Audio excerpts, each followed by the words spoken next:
minasyaitonir rajim. Bismillahirrahmanirrahim.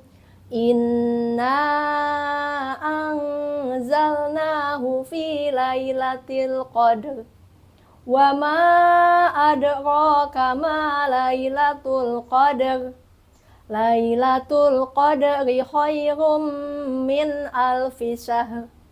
Tanazzalul malaikatu warruhu fiha biizni rabbihim min kulli amr.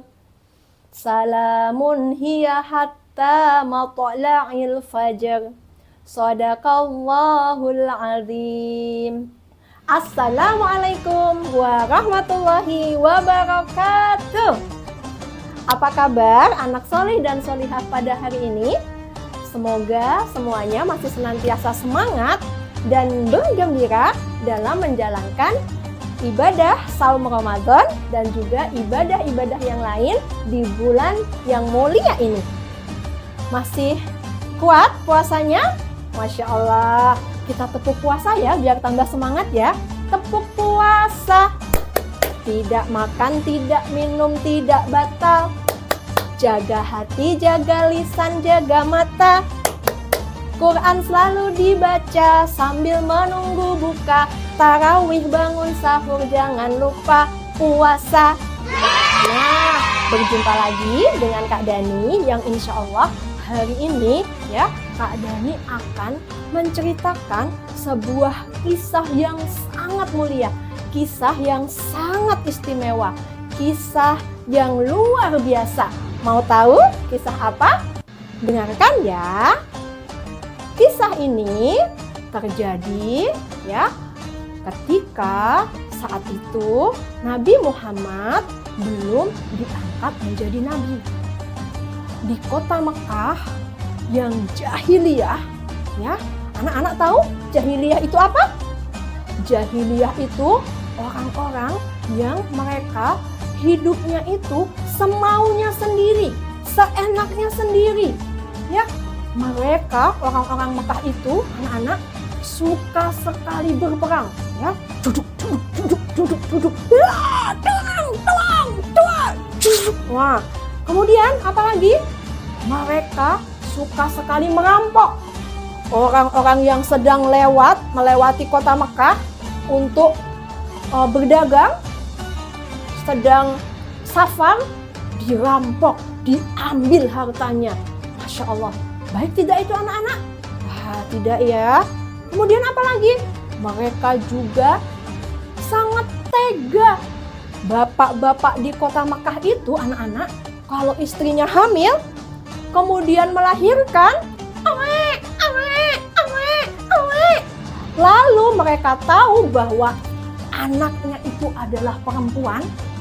Bapak-bapak di kota Mekah itu mereka malu. Mereka tidak mau menerima anaknya. Sehingga banyak sekali bayi-bayi perempuan yang dibawa ke padang pasir lalu dikubur hidup-hidup. Innalillahi, ya Allah, jahat sekali ya. Selain itu, para penduduk kota Mekah ini juga mereka senang sekali mendatangi Ka'bah. Untuk apa kira-kira? Anak-anak tahu? Umrah? Bukan. Berhaji? Bukan. Mereka mendatangi Ka'bah untuk menyembah berhala-berhala mereka. Untuk menyembah patung-patung yang ada di Ka'bah. Mereka membawa makanan yang enak-enak, membawa sesembahan, lalu diberikan kepada patung-patung yang mereka anggap itu adalah Tuhan mereka. Bahkan saking sadisnya nih anak-anak, di Mekah itu banyak anak-anak yang diculik. Wow. Kemudian mereka dijadikan budak. Apa itu budak? Budak itu orang yang disuruh bekerja tetapi dipaksa, tidak dibayar. Ya, kalau tidak mau, mereka disiksa, mereka disakiti. Aduh, kasihan sekali ya. Nah, saat itu ada seorang pemuda yang bernama Muhammad. Muhammad ini adalah seorang pemuda Mekah yang terkenal sangat jujur, sangat baik, sangat amanah. Ya, beliau dijuluki Al-Amin, orang yang dapat dipercaya. Muhammad sangat sedih melihat keadaan penduduk Mekah yang jahiliyah. Di Mekah ada sebuah gunung yang bernama Jabal Nur. Di puncak gunung tersebut ada sebuah gua anak-anak, namanya Gua Hira. Muhammad yang sedih, yang sangat menyayangi masyarakat Mekah, sering menginap di Gua Hira untuk memikirkan ya masyarakat Mekah, untuk berdoa kepada Tuhan, ya, kepada Allah, bagaimana ini masyarakat Mekah yang jahiliyah ini, mengapa mereka berbuat seperti itu, mengapa mereka berbuat semaunya. Sering sekali ya Nabi Muhammad datang ke Gua Hira untuk memikirkan, ya, kenapa semua ini terjadi. Nabi Muhammad ingin sekali Makkah itu berubah menjadi masyarakat yang baik, tidak usah berperang lagi, tidak usah merampok lagi, jangan membunuh lagi. Hingga pada suatu hari ketika beliau sedang berada di Gua Hira sendirian, gelap malam-malam, ya, tanggal 17 Ramadan, datanglah sesosok malaikat yang berwujud manusia. Badannya dipenuhi dengan cahaya, menemui Muhammad. Nabi Muhammad yang kala itu kaget, takut, karena tiba-tiba gua yang gelap itu menjadi terang dan muncul sosok seorang laki-laki yang bercahaya, tinggi, besar, kemudian membacakan wahyu, menyampaikan firman Allah kepada Nabi Muhammad. Iqra bismi rabbikal ladzi khalaq. Nabi Muhammad bergetar, menggigil, ketakutan. Tapi apa yang dilakukan oleh malaikat Jibril? Justru malaikat Jibril memeluk Nabi Muhammad dan membacakan surat Al-Alaq 1-5. Sampai-sampai Nabi Muhammad hafal, anak-anak.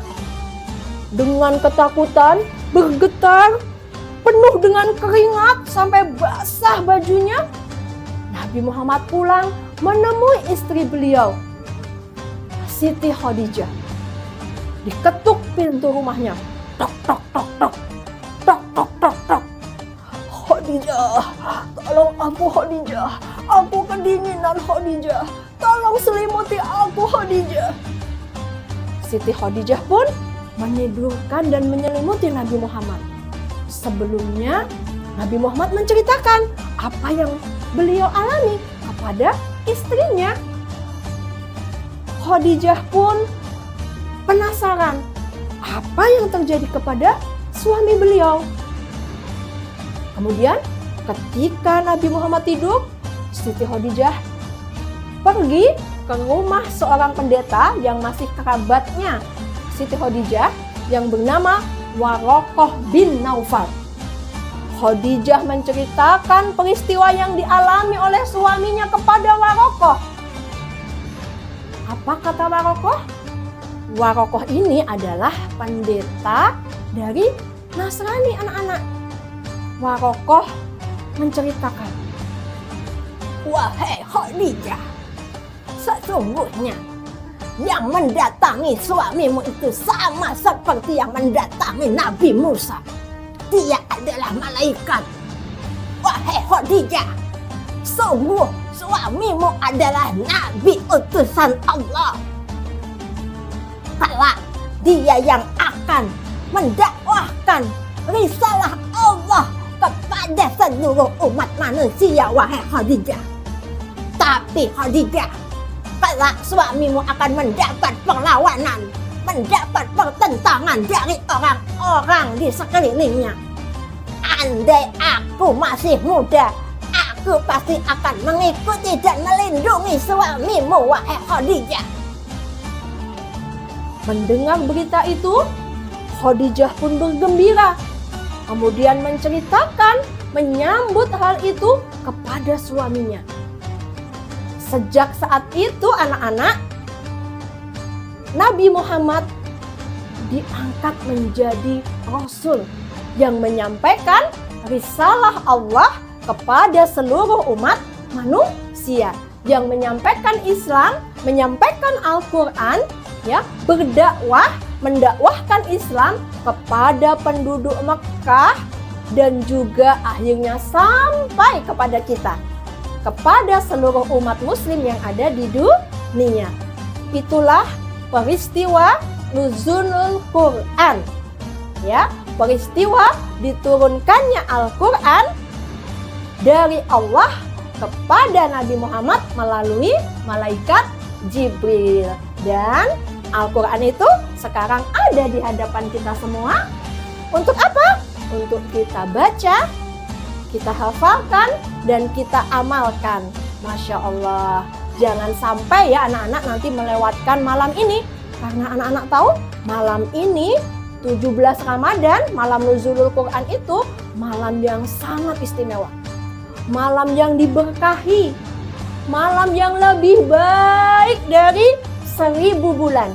Sungguh sayang apabila kita melewatkannya tanpa melakukan ibadah-ibadah, tanpa melakukan amalan-amalan yang dianjurkan dalam Islam. Masya Allah. Baik anak-anak, solih dan solihah, demikianlah kisah nuzulul Quran yang bisa Kak Dani sampaikan. Semoga anak-anak tetap semangat ya untuk menjemput malam tersebut. Masya Allah. Al-afu minkum, mohon maaf jika ada kesalahan. Wassalamualaikum warahmatullahi wabarakatuh.